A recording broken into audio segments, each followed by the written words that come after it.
Hello, good evening everyone that's watching. This time we'll be running game 2, which is Vanguard action of the 400 points tournament. We'll be playing against Kestrel, Colonial Force, so it's pretty self-explanatory that we'll be playing anti-pano list, as it was pretty much a pano mirror. And just out of it, just to give you some context, I was thinking of going Kestrel, but definitely a different type of list than my opponent decided to bring. So again, this is Kestrel, and yeah, because you have to take attack, then the list starts with a Tigbalang. To support the Tigbalang is the Engineer with the Palbot, that's kinda easy, Scarecrow of the Killer Hacker device. And my first kind of hunch is that if I would be playing this tournament, I would either be doing two tags, which is Tigbalang and a Squalo, but most likely I would not go for a Squalo, particularly since this is a tag event and you are, well, everyone knows that you will be playing against at least one tag. Tigbalang does not have AP rounds, so in this situation I would just go with Squalo, primarily on the back that he has AP, or Maximus, simply because he's tough to kill and it's possible to score points with him, so either of those two, but not really with Tigbalang. Tigbalang struggles to do damage against enemy tags, and this will kind of set up the pace for this game. This list does not have the tools to take on the cutter, and yeah, the cutter will just absolutely dominate this type of list. So we do have the Griffin with 4 Fennecs. This is basically a 5-man fireteam core for the 6th sense. I think that this is somewhat like a lot of, like, some people still play 5-man core with the Griffin, and that's the only way to really get to a 6th sense in Kestrel, but I don't really think it's necessary. It gives you a lot in some matchups, but a majority of the time I would just say that it's not worth it. Honestly speaking, I would just not go for 5 Fennecs. You could do 2 teams out of this, but it is what it is, right? Then we have the Firefly, Main Layer, Crooks and Bipandra. This is going to be a Harris, a Freeman. A very cool, very nice Harris. Personally, I would run Fennec for Observer instead of the Firefly, but this is 400 points, so yeah, they take whatever you really want and you have points to spare. And then finally, the 2 pieces, well, and then there's the Magistrate, obviously, for Chain of Command, and the Yamabushi. Everything in here is okay, I don't really have anything to say about it, but 2 things that I really don't like in this list is 1, Sierra Thunderbolt. Personally, I think the Thunderbolt is kind of sucks, because the thing with total reaction bolts is that you have 4 dices and you're kind of fishing for crits, then gives you some chance to get a crit every single face-to-face roll, and it actually is a reliable threat. But with Thunderbolts, 3 dices, it's not really a threat, it's just gonna die instantly. And sure, you die in one order, but the Engineer has to revive it then, so you're at like a net 0, +1, -1. And I don't know, it's just a gut feeling that 3 dices just doesn't cut it as 4 dices. I mean, you have not tried Sierra Thunderbolt, but in 400 points, really, just spare the 5 extra points and get the HMG. If you can, obviously. Sometimes just you have to cut it, but all in all, and second of all, is the Red Eye. Red Eye is cool, I think I like Red Eye personally, but not against 400 points. Red Eye is only good against bullying soft targets like weak pieces, cheerleaders and so on, and in 400 points there is not really much to Red Eye to go for against, so I think it will just bounce off a lot of targets, and this is kind of what happened in the game. Not sure how the Red Eye performed the other games, but I personally would not play it in 400 points, only 300 points, maybe lower than 300 points even. So let's just get into the game itself. So my opponent wins the face-to-face roll, because of course this is a theme for the entire tournament. Decides to go fast. I give him the worst side, and basically everything except the Red Eye goes fast, so deploys the Engineer, the Sierra, in a position where it can easily be double tapped, so just don't really put a Sierra in this position. At the end of the day, it's not really worth it to revive it, so not that big of a deal, because he's a Thunderbolt. But I would much rather see it somewhere where it can be healed. There's the Magistrate, safe and sound. I won't be able to get to him, but that's not really a point. Then there's the Tigbalang with a Servant next to it, and the Griffin. Fire team is here, and then the Crooks, Bipandra and the Firefly is here. So this is kind of a mistake from my opponent's side, because it pretty much he locks himself down in this side of the table. and leaves this side completely denied, which means that I could theoretically just deploy myself all of my good stuff in this area, and my opponent would have to play himself in diagonally. But even worse, it kind of forces my opponent to go 2 alleyways, so I know that he will have to either go through the middle or through the left side, and this is not the area my opponent can take, which means I can focus all of my arrows in this sort of area and force my opponent to take the fight on my terms, which is not a situation you want to be in as an active turn player, that you want to perform a good alpha strike. You should really spread your threats, and I personally would just put the Harris on this side, or put the Red Eye on this side, or whatever, any of those pieces that could perform the alpha strike to the other side of the table. But my opponent didn't, and this will set the tone for the game. I counter deploy myself, and because, like I said, this is the focused area of my opponent, John lands in the opposite corner with the Aquila Guard. Those 2 pieces are vulnerable, I didn't really want to lose them. The Motorized Bounty Hunter, which could also be an easy kill, it's also located there. I just put 1 Hilot to support it. He kind of covers sort of this area, just in case. The Fugazi covers this area, and then everything else is focused on taking on my right side.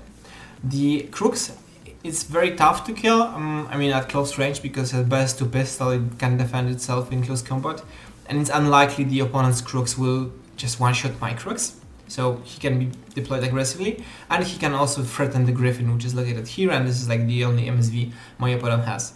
There is the Bolt Sniper. The Bolt Sniper does not want to take the fight against the Crooks at all, nor the Griffin, so he only covers sort of this area. Again, if my opponent would like to go diagonally, he would have to take the fights against the Bolt in probably not the best range that my opponent can have. Then the Trauma Deck next to the Bolt. This Hilot kind of covers the middle, and this Fugazi is actually a bait to force my opponent to go through the middle. I want to funnel my opponent to the middle and prevent him from going this way, where my safe and important pieces are located. Finally, the Cutter is located here, because again, this Helot, the shortest way for this Helot to be seen is from this rooftop by the Crooks.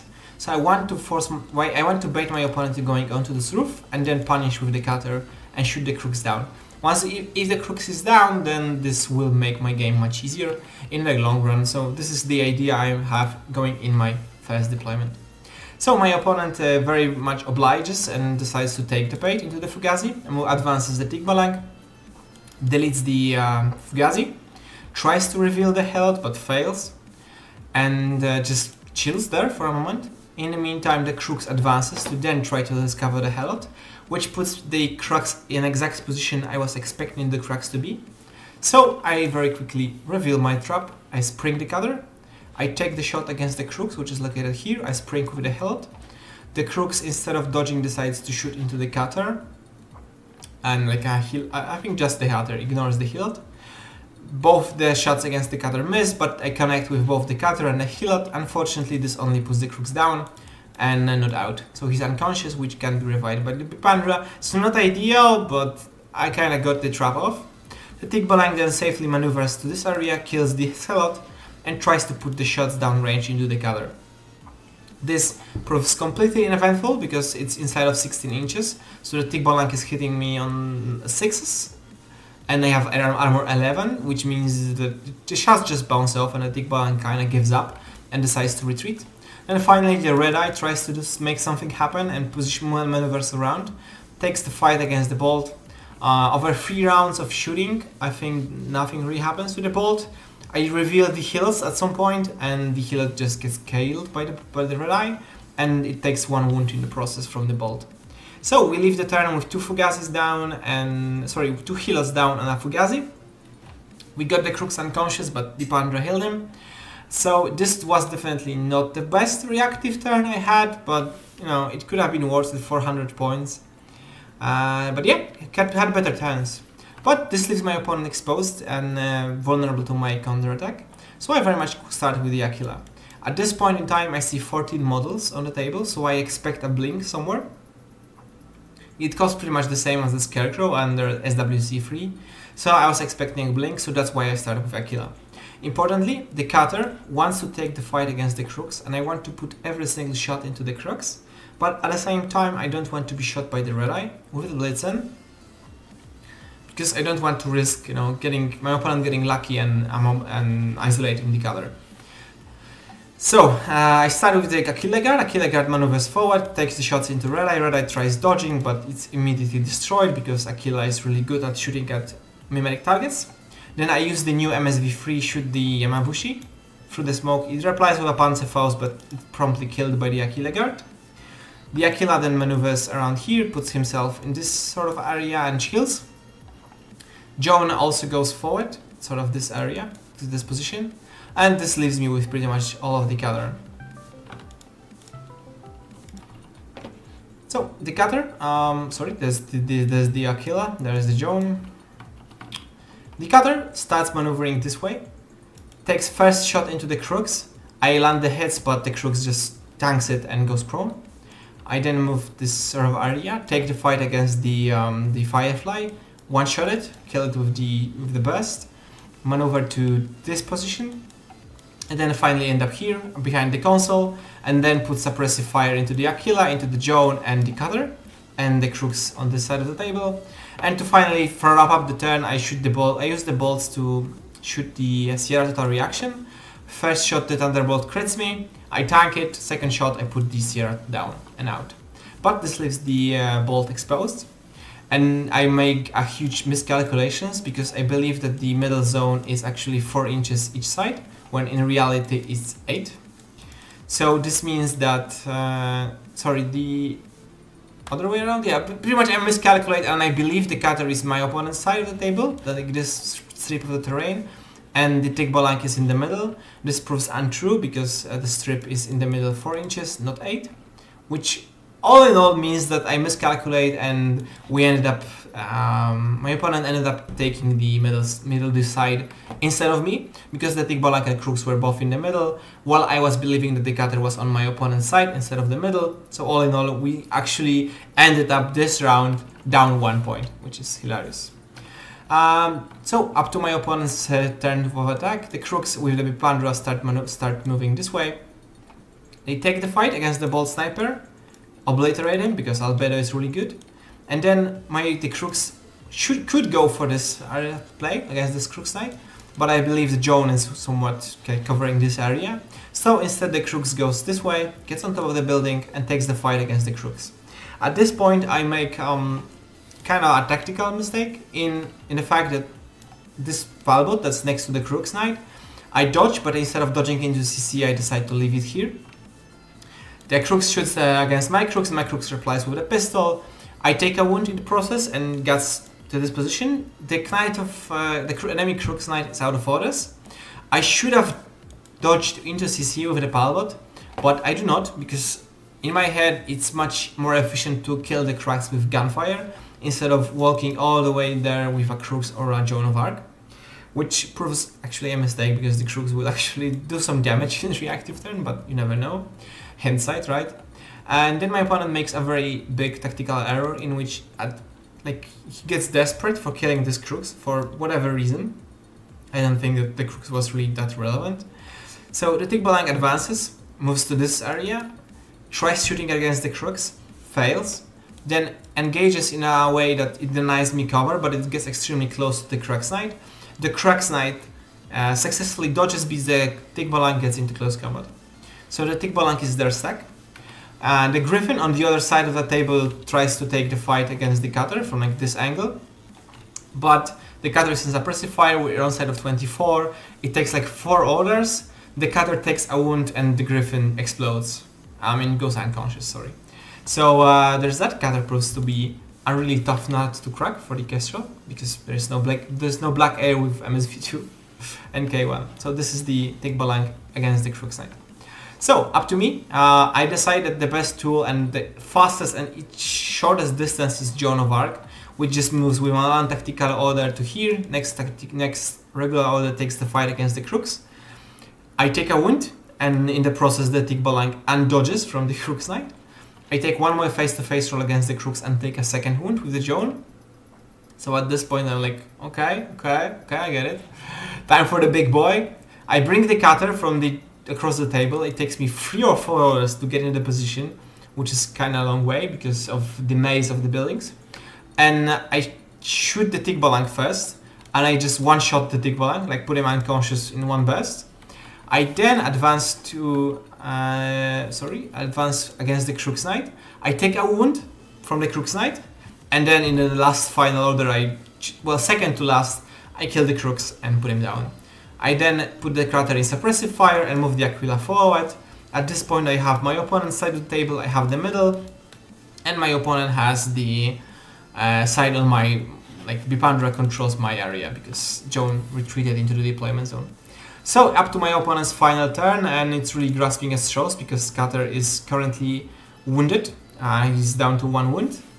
So, oops, kinda jumped ahead, but pretty much what happens is that there appears a Scarecrow, tries surprise shooting the Cutter close range, the Cutter dodges, then happens a bunch of coordinated other bullshit where the Scarecrow tries nano-pulsaring the Cutter and the Fennex tries shooting on me on -9 on like or -12 freeze. Nothing happens. I think I get hit like once, maybe twice, but the Cutter just tanks all of the shots. In the process, sometime in the process, it kills the Thunderbolt Fennec. So it leaves with, my opponent is left with 2 combi rifle Fennecs, the Scarecrow there, and it's over to me. So Aquila moves from the console here, jumps 11 inches on top of the building, maneuvers around, shoots the Scarecrow, one-shots him. The Cutter then starts walking down, kills the remaining 2 Fennecs, gets into the side of the table. Aquila controls the middle, and this leaves up the game a score of 7-1, I don't remember, but it was like a major victory. And this game pretty much revolved around the Cutter and my opponent not having any tools to deal against the Cutter. And this is exactly why I think you should not have brought the Tikbalang in the first place. Because while Squalo is not really getting better odds at hitting the Cutter, at least he can threaten him. And at close range with the pistols, it can actually do some work against the Cutter as opposed to Tikbalang. And yeah, the Red Eye Cold proved, like I predicted, absolutely useless in this kind of matchup at 400 points. And the Aquila really pulled its worth. It killed the Red Eye, it killed the Yamabushi because of MSV3. It was like very clean, very easy. It killed the Scarecrow. The extra jump on the Aquila actually is actually kind of nice because it can just float 9-10 inches up the air and get to really good fighting positions. So I really like the Aquila in N5, honestly. The Cutter all around solid, very good reactive piece, the best reactive piece you can have. And yeah, this is pretty much a gear check that my opponent really failed. And he's tried his best to overcompensate, but pretty much played exactly into my tricks, and it costed him a lot to get. I put my opponent in the position where I predicted he would be, and this kind of made that the game was kind of easy sweep. I just miscalculated to get a full 10 points because I made a mistaken interception on turn 1.